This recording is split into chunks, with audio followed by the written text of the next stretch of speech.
worked the most. So no surprises there. Well, it made the live more interesting, I can tell you that. So Yeah, did it? don't worry about the technical issues. It's Okay. the Yeah. live is not boring, see? So Yeah, no, of course. I mean, there are lots of people joining and it's really good. And I think it's a yeah. good platform. Yeah, definitely, definitely. We've got lots of viewers here. So Art1K36 has joined in, and WFaz97 has dropped in a very, very happy emoji, which shows that they are enjoying our live. So that's really good, you guys. Mishal, I'm gonna just start with the first question. Yes. What would you say would be your best practical tips? Let's say top three mental health tips. What would be your expert advice on that? So like you said, practical tips is something which is quite easy to do. There is one which is actually quite, trending a lot on social media as well. It's called like silent walking. So literally just walking by yourself, no talking. And I think it's a very good time for like self-reflection. It really kind of resets your brain. So that's a very good one to do. And then one which I think we all struggle to do is, not go to bed and not wake up with your phone. Just try to set it apart, because your brain is so exhausted from your day-to-day activities. It requires a calm start and finish to the day. So, I mean, I'm trying to do it myself as well. That's one that I haven't quite fully accomplished yet, but it's a good one to do.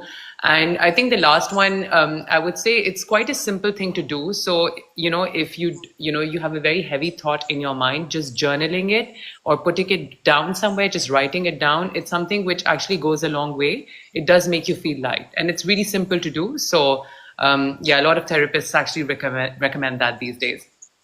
I think these are really useful tips, Mishal. First of all, they are easy to do, easy to apply in our day-to-day lifestyle.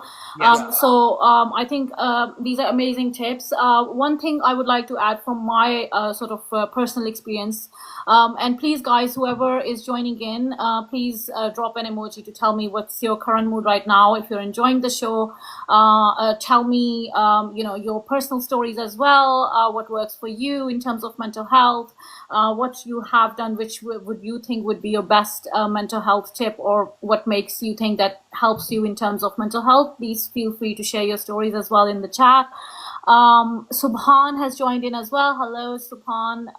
Thank you so much for joining in. Mishal, I think your three tips, one of them is silent walk, which I think is a recent trend. But to be honest, this is something that I have kind of done all my life. And from experience, I think it really helps. Maybe because I'm an introvert as a person, so I actually enjoy just being in my own company and just walking on my own. So just to let the viewers know, if they have not done silent walking, what it is exactly is that, as Mishal was saying, that it is basically you going on a walk without any distractions. So not putting your podcast on, having your headphones on, not scrolling through Netflix while you are doing this walk, basically trying to be in the present moment and just, enjoying the present moment and being aware of, being in nature. And trying to reset your brain. So as Mishal said, I think she was saying that it's a perfect way to do self-reflection.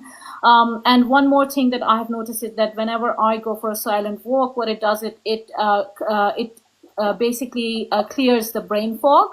Mishal, would you agree on this? Do you think that's something that happens as well when you're doing these self-reflections and you're on these silent walks?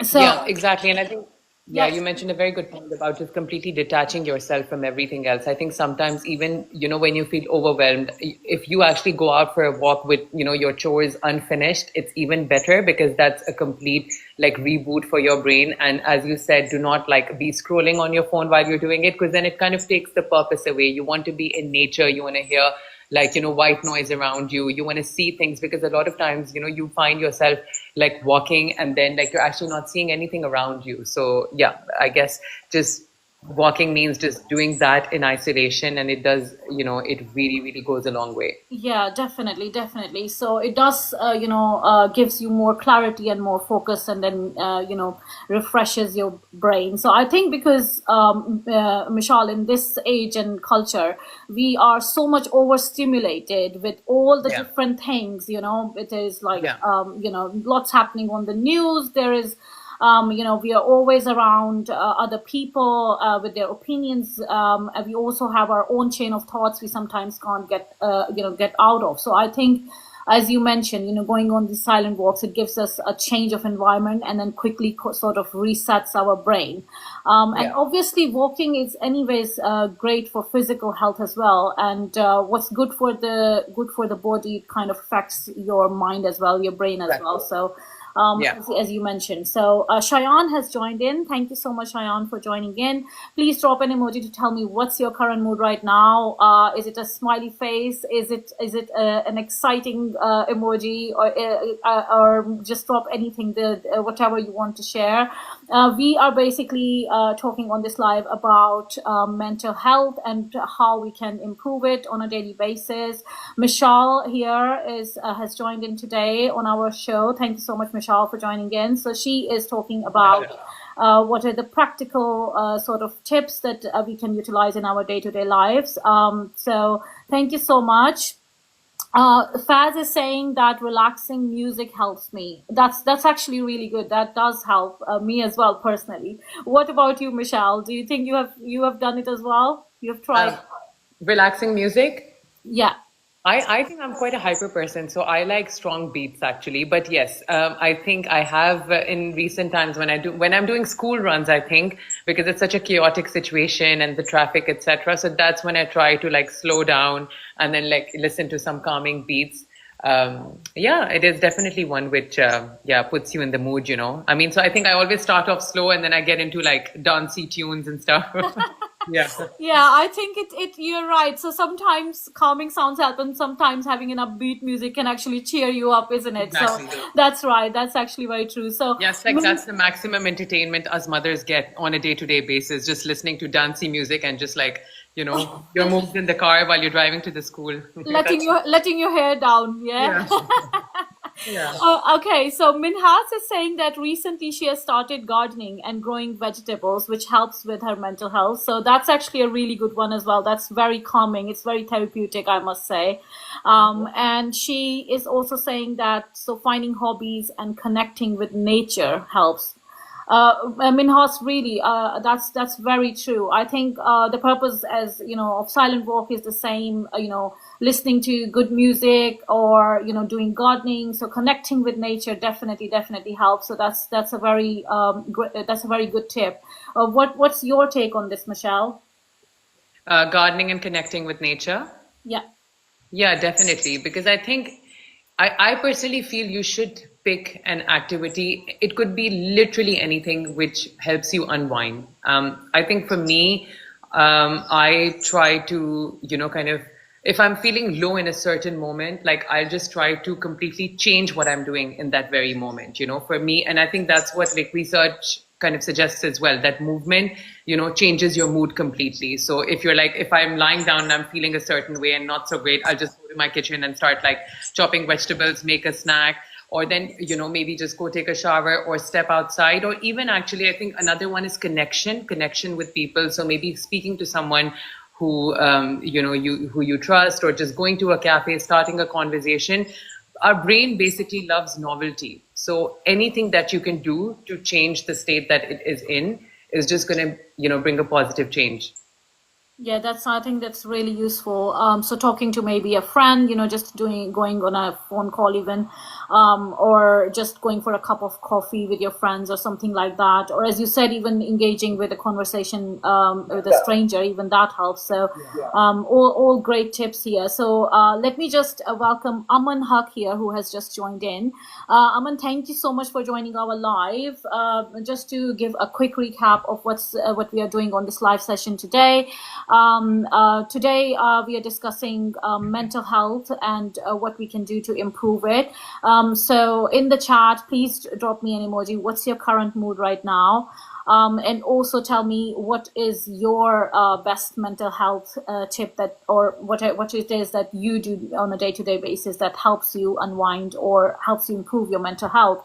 Some of the viewers have suggested that they do, they like to connect with nature, do gardening, listen to soft music to calm their brain. Mishal was saying, Mishal has joined us as a guest, and she's a mental health first aider. So she was telling that it's actually useful to do a silent walk and maybe keeping a journal. So let's talk about that, Michelle. So have you tried it yourself? Do you think journaling helps in your times when you're stressed or anxious, or give us a bit more detail around that? So the way I channel my stresses, Komal, is quite different actually. It's like, I mean, I have in the past, I think when I was growing up, I used to keep a diary where I used to put my thoughts down.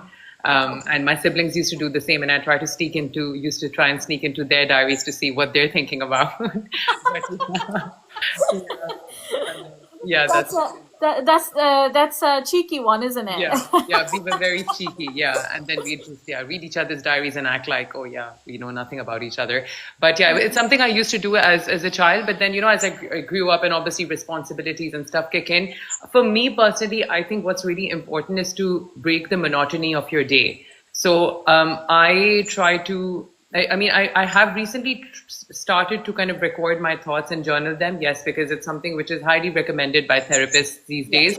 But other than that, I try to, do something in the day which helps me kind of take my focus away from my day-to-day activities. For example, like, going to the gym.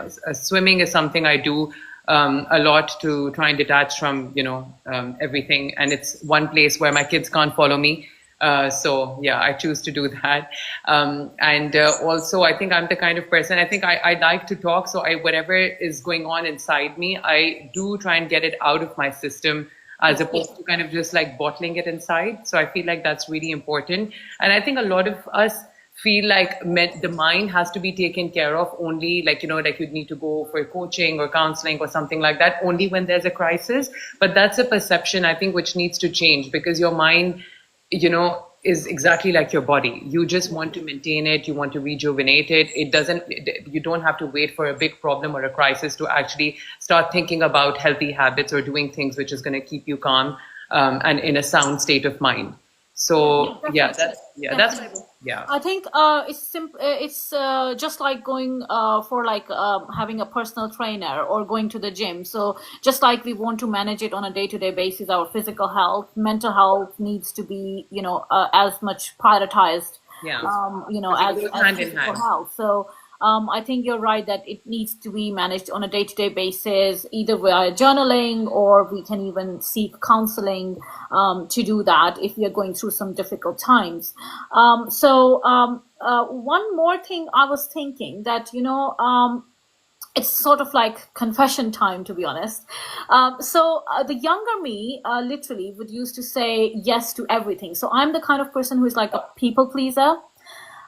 So if it was like a birthday party, dinner, going out, hanging out and everything, so I would just say yes, even if I was tired, even if I didn't want to go, even if I was like, because I was anyways more of an introvert kind of person. So, I used to be grumpy on those hangouts basically. So, Mishal, what I want to know from you is saying no actually is a mental hack? Can this actually be helpful to sort of set your personal boundaries and really protect your mind? Because I think it affects our mental health. I used to be really grumpy and, or not show up or cancel. So, I think many of us do that. So, viewers, please do put a yes or a no if you have if you have been guilty of that. So, like, if you are also a people pleaser, then drop a yes. If not, then drop a no. But yeah, do let me know, Mishal. Do you think this is something that is, having those personal boundaries and just saying no can help you actually with your mental health? Yes, absolutely. And as you said, I could really relate with what you were saying, Komal, because I'm somewhat a people pleaser as well, and a lot of things you kind of do which are out of your comfort zone, and then you're not really like benefiting from it, like you're saying, going to a place where you don't really want to be, so you're just going to sulk from within, and I think sooner or later it's going to start reflecting in your mood and in your attitude. So actually, I was going to say is, how we talk about self-care, etc. A big part of self-care is actually saying no when you don't want to do something and when you actually mean it. And as you said, it's a way of safeguarding yourself. Because Yeah, I I think think everything starts from self-love. Self-care starts from self-love. So you have to do, things which keep you comfortable and happy. absolutely, absolutely. I think we all can relate to this. We all struggle sometimes to keep personal boundaries or to say no, and it could not be just with friends or family. It could also be at work. Those can also lead to having stress when you're in the workplace. So I think that kind of, if when you're saying no to things which are either toxic, you're basically saving yourself from a toxic environment. So I think that's kind of important. Okay, so Cheyenne is saying that people pleasing often masquerades as kindness, but at its core, it can be a chronic stress response rooted in fear of rejection or conflict. A really Really good heavy thought. thoughts down there. Yes, yes, yes. A lot of philosophy coming from Cheyenne, but that's actually very, very, a very, very important point. Yeah. So I think that's exactly what happens. So when you're trying to please others, you're basically getting the stress because you yourself don't want to be part of that thing, or you are being part of a toxic culture, or you just, you're pretending to be what you're not, as Cheyenne is saying. So we are basically just trying to trying to be over nice. So they say these days that being over nice is also not right. So being nice is good, being kind is good, but not being over nice. So I think, to put in simpler terms, what Cheyenne has said, I think he's saying that it's sometimes great to be assertive and to say no. A Yeah. simple no can save you from a lot of trouble afterwards, right? So